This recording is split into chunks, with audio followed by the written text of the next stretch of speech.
As we were making plans for December worship, I was thinking about this Sunday and thinking about special music and thinking through the reality that we would probably have some folks home from college whose voices we don't want to miss. And so Haley O'Brien, Ellie DeLapp, what, really? That was amazing. Thank you so much. And thank you both for sharing your gifts of your voices with us. It was a wonderful start to our worship this morning. And choir, as always, thank you.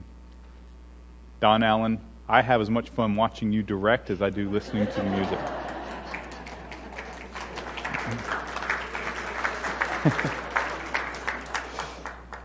The calendar is about to change from 2013 to 2014. A fun little fact. There's a big tree here. And that's why you have a worship box, George, isn't it? Some 500 years after Jesus was born, there lived this very intelligent, perhaps a bit nerdy monk. They called him Dionysius the Humble. Dionysius used to spend his hours, his days, his weeks translating all of these documents for the church from their original language in Greek to the language the Romans used, which was Latin. Now, of course, you and I can do all of this in a flash if we so choose. Different websites are available for translating almost anything. Back then, however, someone had to be devoted to such work, and it would take a very long time. In those days, when Dionysius the Humble was tucked away in some room translating old church documents, everyone in that part of the world based their way of telling the date upon the life of this one Roman emperor whose name was Diocletian. Say, what year is it? Someone would say, why, it's Diocletian, 189, of course. Calendars have often been based upon the lives of certain people. In the Old Testament, what you find are references to this year or that year of whoever the king was that was ruling at the time. And so the 6th chapter of the prophet Isaiah famously opens with these words: "In the year King Uzziah died." Calendars were based upon important people. Well, in the Roman world, Diocletian was the man that the calendar was based upon. But it turns out Diocletian was remembered primarily as a brutal tyrant towards the Christians. And eventually, when the Roman Empire became filled mostly with Christians, some people began to say, why are we remembering and honoring this guy? So tucked away among his papers, his scrolls, his works, his mound of nerdiness, the studious monk Dionysius the Humble calculated to the best of his ability the date of the birth of Jesus of Nazareth. Because if the Christians in Rome were going to replace the calendar named for that horrible old emperor, of course, they would do so by using the life of Jesus as the new standard. This has been a highly successful move, by the way. Over time, this calendar, with a few adjustments here and there, it has become the standard throughout the entire world. Dionysius the Humble could only estimate the exact date of Jesus' birth, however, and he was probably off by 4 or 5 years. Still, This is an amazing testimony to the many ways that this one life, Jesus of Nazareth, has had a profound impact with far-reaching ripples and effects. Think about it. Jesus was really just a Galilean rabbi who had a small band of devoted followers and who was at one point found guilty of inciting rebellion against the Roman Empire. Subsequently, he was crucified, just like many others. This Jesus had wonderful and profound teachings about how to best live a faithful life. But there were lots of rabbis whose teachings were important. We know Jesus even borrowed from them and built upon them. Jesus was known as a healer and a miracle worker. But so were many other holy men of those days and in that part of the world. Jesus was one of several, perhaps many, Jewish men who were killed by the Romans for leading what were suspected to be rebellious movements. This was a tumultuous time, and there were Jewish uprisings from time to time. Probably, if you ask me, the little stunt of turning over the tables of the money changers out in the courtyard of the temple, that was probably what cost him his life. That's been the most compelling argument I've ever read, however. And in all of those things that I just rehashed with you about Jesus, I have described to you a remarkable life. I've described to you a profound life, a life well lived. But in all of those things, it's not much more than that. If we stop there,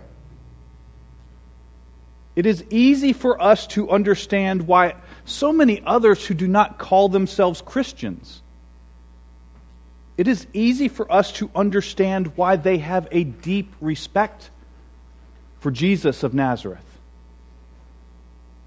Think of Mahatma Gandhi. As a Hindu, he would quote Jesus and use his teachings as a part of the wisdom defining his own work of nonviolent resistance in India decades ago. If we just stop at a profound life, we can see why within Islam Jesus is considered a prophet. And we can perhaps see why so many people understand Jesus well enough outside of the church that they can criticize the church for not looking a whole lot Jesus at times. Because Jesus teaches profound love. Most people know that. And yet we can see when the church is profoundly intolerant or hateful. And so they can be right.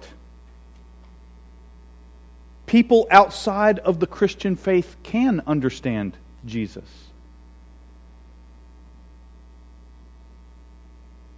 It is a profound and impactful life that he lived. Based upon that, he deserves to be among the great people of history who continue to shape how we think and how we behave.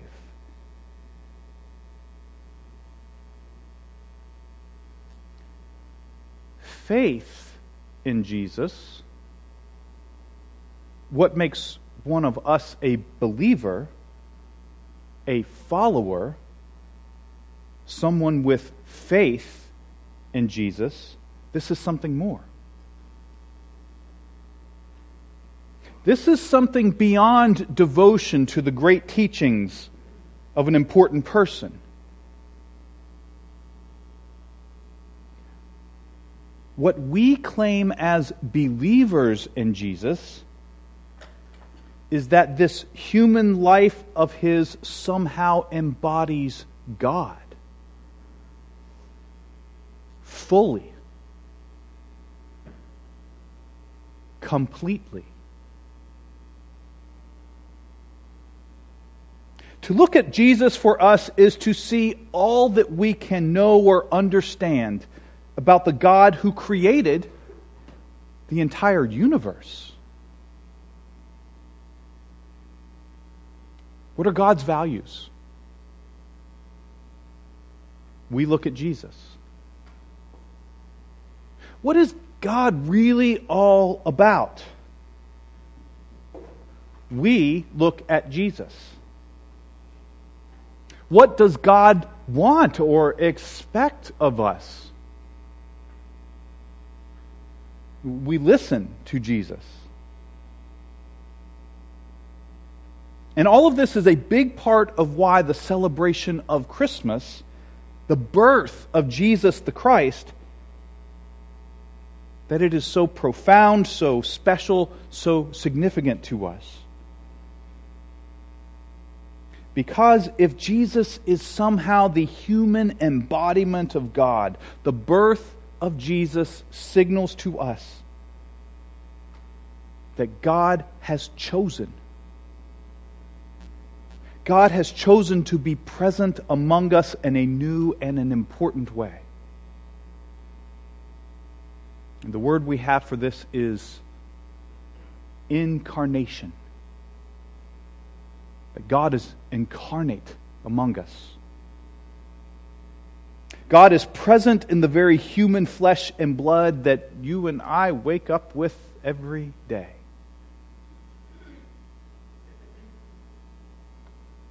Reflecting back upon this, the author of the New Testament book of Hebrews put it in this way.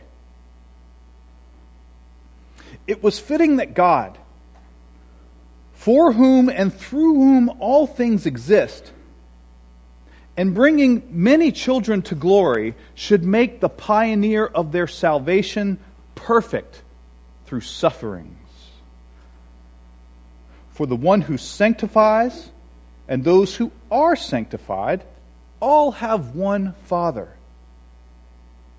For this reason, Jesus is not ashamed to call them brothers and sisters, saying, I will proclaim your name to my brothers and sisters. In the midst of the congregation I will praise you. And again, I will put my trust in him. And again, here I am and the children whom God has given me. Since, therefore, the children share flesh and blood, he himself likewise shared the same things, so that through death he might destroy the one who has the power of death, that is, the devil, and free those who all their lives were held in slavery by the fear of death. For it is clear, he did not come to help angels, but the descendants of Abraham. Therefore, he had to become like his brothers and sisters in every respect, so that he might be a merciful and faithful high priest in the service of God, to make a sacrifice of atonement for the sins of the people. Because he himself was tested by what he suffered, he is able to help those who are being tested.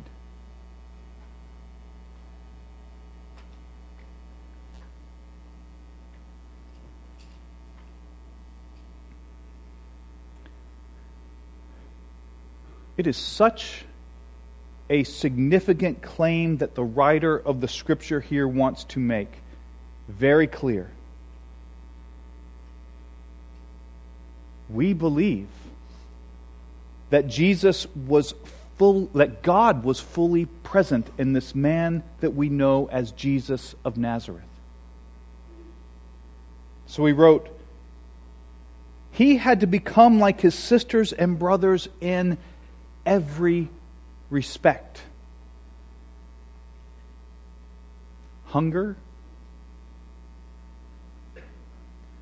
pain, loneliness, hurt, betrayal, even humiliation, and death. Right? We know these things about him. As well as joy, love, the taste of an excellent meal, the comfort of a good friend, the touch of another human being. This is what we are saying God has in fact chosen to experience and to be exposed to in order to communicate transforming love and grace to all of us. He had to become like us in every respect. That God is not afraid to mix and mingle down here where we are. What are we saying, by the way? Did God somehow cease to exist in heaven as this completely other divine being in order to be present fully here in the life of Jesus? What are we saying? Does that matter to you? Because, boy, the early church used to fight about stuff like this. Man, they'd fight. How is God embodied in a human being? What does that mean? Christology. Christology means just how we define or understand Jesus to be connected to God. How is this possible? What are we saying? Now, the explanation that seemed to find the most agreement actually became official just a few decades before they switched the calendar to Jesus' time. It took a while, hundreds of years. But what the Council of Chalcedon said is that Christ has always existed with God the Father. You with me? The pre-existent Christ. Sharing in God's nature completely, but being distinct as a divine person. They're two different divine persons, but they are absolutely united in their nature. Jesus, then, the human being that we know and can read about, is the life where the divine Christ fully existed, so that God the Father continues to exist as Creator. So the official response is that Jesus is both fully divine and fully human, and that neither the nature of His divinity or the nature of His humanity suffer by being together. You should know this stuff, by the way.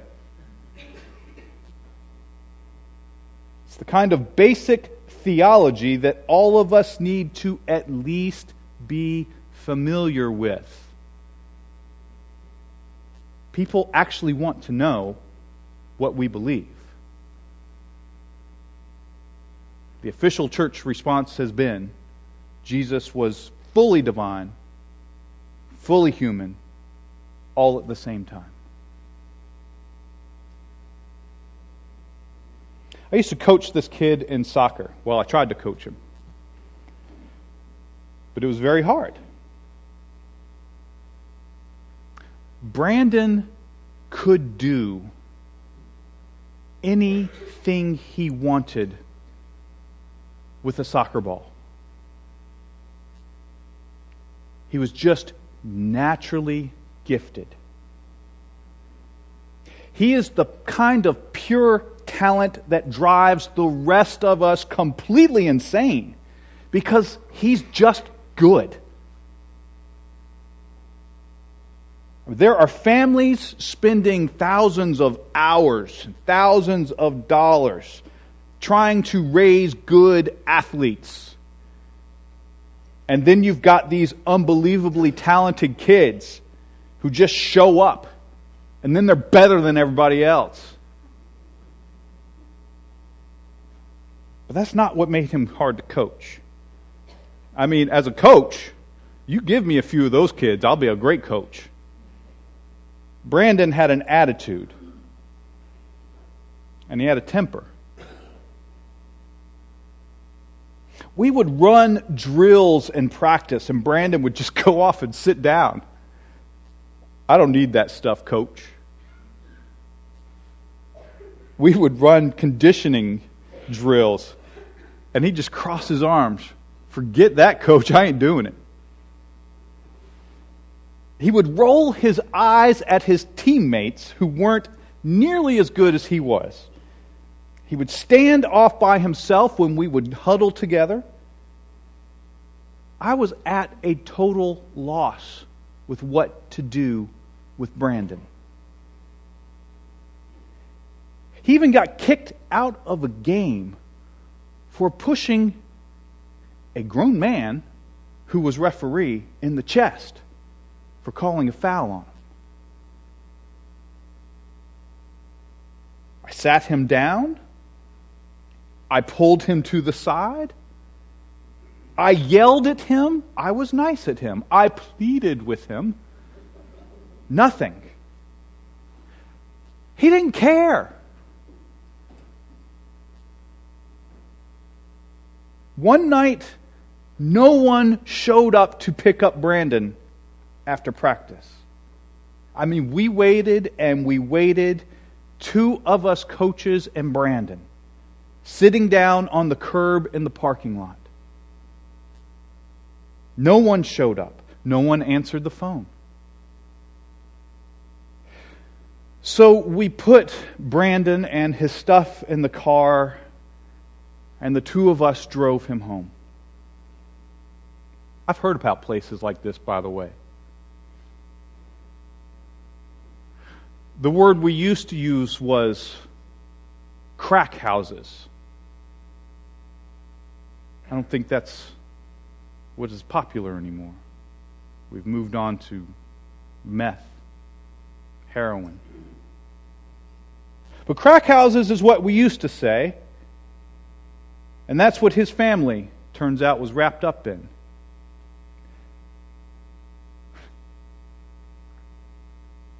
"15 years old, and his family and his home is in this abyss of addiction. And it's all right there in front of us as we're walking this kid up to his front door. So no, he didn't care about a lot of things. The very people who ought to be caring for him and loving him, they weren't.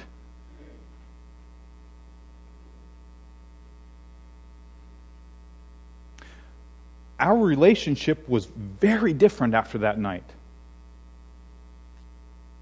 Coaching him was very different. And all of this turmoil swirled around him as he was removed from his home, as his parents were arrested, and as he went to live with people he didn't know. I learned just to ask him questions and to listen before ever doing anything else.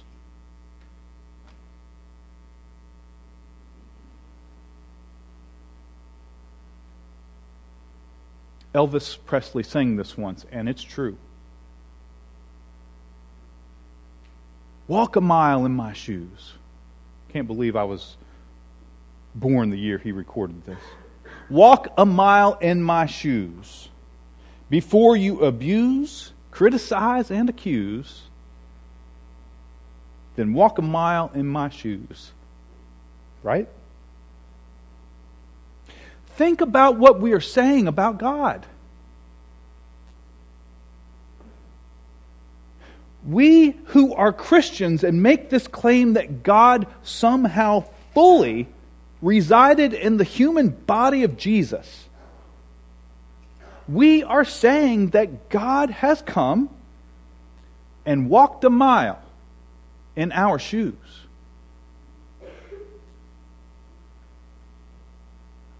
It is like God has walked with us to the front door of the very place where we have come from and seen it all.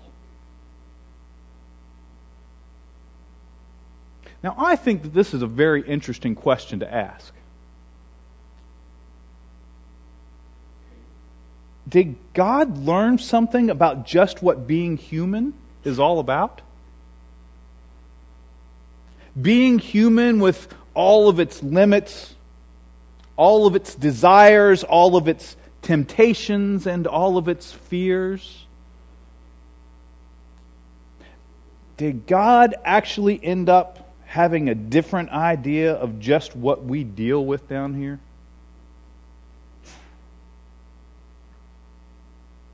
I like good questions. Sometimes they're better than answers. I do know this. If God has bothered to come here and walk a crooked mile with me, then God gets me. God gets why I am sometimes capable of such remarkable compassion and beauty. And God gets why I am also a wretched soul at other times. God gets me. And God gets all of us. God understands us. If the incarnation of Christ is true, God understands us completely. God understands our most intricate and intimate details and chooses to be here among us no matter what. And all of this is God's doing, not ours. God has chosen it. We can't earn it and we can't stop it. God just chooses it. So that this must also be true. There is nothing so secular that it cannot be sacred. And that is one of the deepest messages of the Incarnation. My daughter's namesake, Madeline Lingle.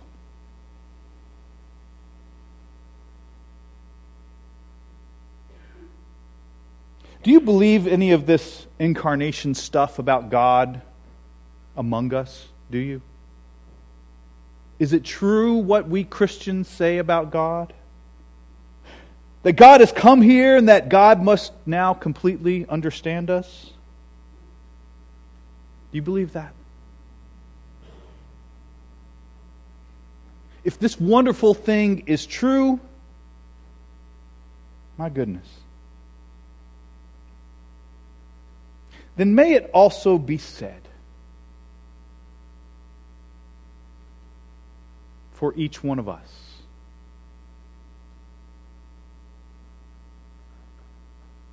May it also be said of us, we will go anywhere for the sake of grace.